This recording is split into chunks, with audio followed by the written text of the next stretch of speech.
Isa na namang mapait na pagkatalo para sa Signal HD Spikers. Dahil nakapasok man sa finals sa Invitational Conference pero hindi pa rin pinalad, bagkos kinapos pa rin. Ang kupo ng Signal ay kasalukuyan pa rin nasa yugto ng transisyon at layunin na palakasin ang kanilang kupunan habang hinaharap ang ilang mahahalagang hamon. Mayroon silang matibay na pundasyon na may mga veteranong manlalaro, ngunit sila rin ay nahaharap sa isang bagong panahon na may halo ng mga pamilyar at mga magagaling na baguhan. Ang HD Spikers ay hindi na bago sa mundo ng volleyball. May mga ilan na rin itong panalo. Ang kupunan ay nakamit ang kahalagahang tagumpay sa mga nagdaang taon kabilang ang 2017 PSL Championship. Nanalo ang kupunan sa Philippine Superliga o PSL Championship, isang mahalagang tagumpay sa kanilang kasaysayan. PVL runner-up din sila at nakarating sila sa finals ng Premier Volleyball League o PVL sa 2022 Reinforced Conference. Pinapakita ang kanilang spirit of being a championship at kakayahan na makipagsabayan sa pinakamataas na antas. Gayunpaman, nakaharap din ang ibang kupunan ng ilang mga hamon sa kanilang paglalakbay, lalo na ang inconsistent sa performance. Nagkaroon ng problema ang HD Spikers sa kawalan ng consistent sa mga nakaraang torneo at laging kinakapos kaya hindi palaging nakakarating sa podium sa PVL. Isa rin sa mga hamon ng kupunan ang kakulangan sa lalim. Minsan ay kulang ang kupunan sa ilang posisyon na nagdulot sa kanila na maging vulnerable sa mga injury at fatigue. At syempre, habang tumatagal mas humihigpit ang kompetisyon kung saan may mga bagong kupunan na lumilitaw at ang mga established teams ay pinag-iigting ang kanilang roster. Ito ay nagdulot ng pagiging mas mahirap para sa HD Spikers na consistently makipagsabayan para sa mga kampyonato. At ang di maiwasang pagbabago sa roster at mga mahahalagang manlalaro. Pinupuri ng HD Spikers ang matibay na core ng mga veteranong manlalaro kabilang sina Rachel Andakis, ang kapitana ng kupunan. Si Dakis ay nagdadala ng liderato at karanasan sa kupunan. Pero ngayon, siya ay nasa Barcelona at patuloy na kinakamit ang kanyang pangarap na magkaroon ng sariling negosyo na bake shop. Jovelyn Gonzaga, isang veteranong opposite hitter.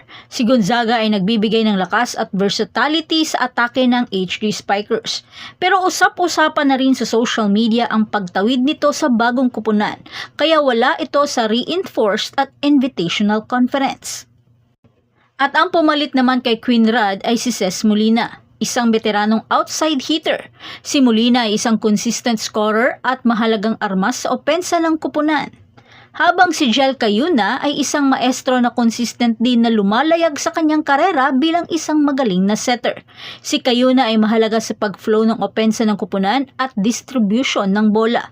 At hindi lang yan dahil pwede rin itong maging spiker. Nagdagdag rin ang kupunan ng mga magagaling na baguhang manlalaro katulad nila Vanny Gandler, isang magaling na outside hitter mula sa Ateneo de Manila University. Si Gandler ay nagdadala ng sariwang enerhiya at potensyal sa HD Spikers na mas ginagamit ngayon ng national team dahil sa kanyang galing. At si Jacqueline Acuña, isang maaasahang middle blocker mula sa National University. Si Acuña ay nagdagdag ng lalim at athleticism sa kupunan. So what's next for Signal HD Spikers? Ang HD Spikers ay nakatuon ngayon sa pagbuo ng isang matibay na kupunan na maaaring consistently makipagsabayan para sa mga kampyonato. At sila ay naglalayo na mag-develop ng team chemistry. Ang kupunan ay nagtatrabaho sa pagbuo ng team chemistry at synergy sa pagitan ng mga veteranong manlalaro at mga magagaling na baguhan. At syempre mag-improve din ang chemistry. Ang HD Spikers ay nagsusumikap na mapabuti pa ang kanilang consistency at mapanatili ang mataas na antas ng laro sa buong mga torneo at mas lalong palakasin ang lalim ng kupunan. Ang kupunan ay aktibong naghahanap pa rin ng paraan upang palakasin ang kanilang lalim sa lahat ng posisyon upang matiyak na kaya nilang harapin ang mga injury at fatigue. Sa isang halo-halong karanasan, talento at commitment to improve, ang Signal HD Spikers ay handa na magpatuloy sa kanilang paglalakbay patungo sa tuktok ng Philippine Women's Volleyball. Potensyal naman talagang makakamit ang Signal ng kampyon. Sadyang medyo may kulang pa talaga at kailangan nilang i-figure out yun. At balang araw, makakamit rin nila ang inaasam-asam na tagumpay. Kaya pasensya at dedikasyon ang kailangan at huwag sumuko. Pero di rin biro ang nagawa nilang laban kontra sa Kremlin. Talagang marami ang nasiyahan sa bakbakan at talagang tinapatan nila ang husay ng Kremlin. Kaya di rin malayo na baka sa susunod na conference ay sa kanila na mapupunta ang titulo. At yan na ang lahat para sa ating update ngayon. Manatiling nakatutok para sa iba pang mga balita mula sa mundo ng Philippine Volleyball. Huwag kalimutan mag-like, mag-subscribe at i-spike ang notification bell para hindi ma-miss ang mga susunod na video. Hanggang sa muli, patuloy na mag-spike at mag-dig sa ating channel. Dali lang. Hindi ito. Tuwang-tuwa po ang ating mga kababayan sa mga foreign players.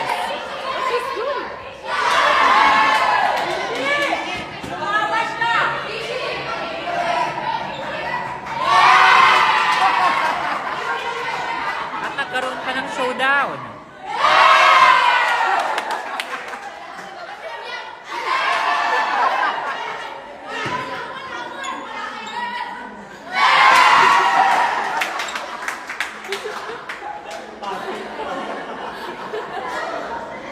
Ready ba ko lang? Sino ka dyan? Tanya? Was Tanya there when you had Georgia? No, she's Okay. not. Okay. Yeah, Oh, no. Tanya was at Georgia Tech, I Ng think. ilong Oh, niya. I think you're University right. I at think it was Georgia Georgia Tech. Tech. Okay, It was Georgia Tech. Okay. But yeah. Kaya yung ilong ko. You guys can't make me laugh. Oh, go! Introduce yourself. Introduce yourself to them. Yeah, thank you. Introduce yourself. 안녕하세요. Anya, Anya. 안녕 lupa. My name is Judith Abby. Yeah, thank you. That's all. Kilalanin mo naman sila. Sampal ako. Hindi gumano. Guys, kasama na naman natin ang pinakamaganda. Ano masasabi mo? Ito yung rason daw bakit kanila kinuha is dahil sa ganda mo talaga. Yes, kita naman diba? No? Bagay. Oh, sorry. Buhay na naman ang mga Abilmanians. Message mo sa kanila, te. Thank you po. Mahal na mahal ko kayo lahat. Oh, alam mo na ha. Next game, dapat may patarpuli na to ah. Thank you. Thank you. No. Okay. Yeah. No. Tanya was at Georgia Tech, I think. Oh, I think you're right. I think it was Georgia Tech. It was. Yun lang ang contribution, te.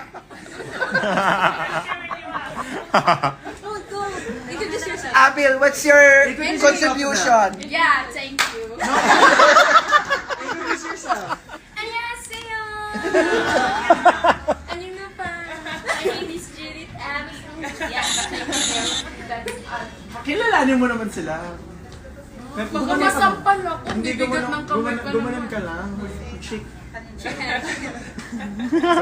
Kat, that's our queen, Queen Abil. This is our queen. She's Queen our Abil. royalty. Don't delete. The other one. The other one. Your nose is... Masaya kayo? Nang-hack kayo ng phone? Masaya ka? Okay. Heart. Yun. 3, 2. 3, 2. Kabilang side. Pakito sa 3, 2. Opa. Ready? 3, 2. Opa.